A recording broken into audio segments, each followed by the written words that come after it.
Call emergency services. If patient reacts, switch off defibrillator. Look, feel, listen, check breathing. Remove clothes from patient's chest to expose bare skin. Open electrodes packet.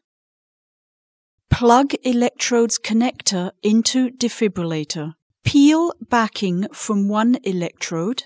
Apply to bare chest as shown on diagram. Peel backing from the other electrode. Apply to bare chest as shown on diagram. Press electrodes firmly. Do not touch the patient. Heart rhythm analysis will begin. Analyzing heart rhythm. Do not touch the patient. Shock required.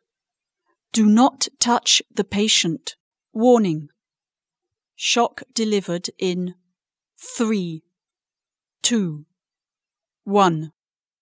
Shock delivered. It is safe to touch the patient. Place the heel of your hand in the center of the chest. Place the other hand on top. Compress the chest forcefully in time to the rhythm.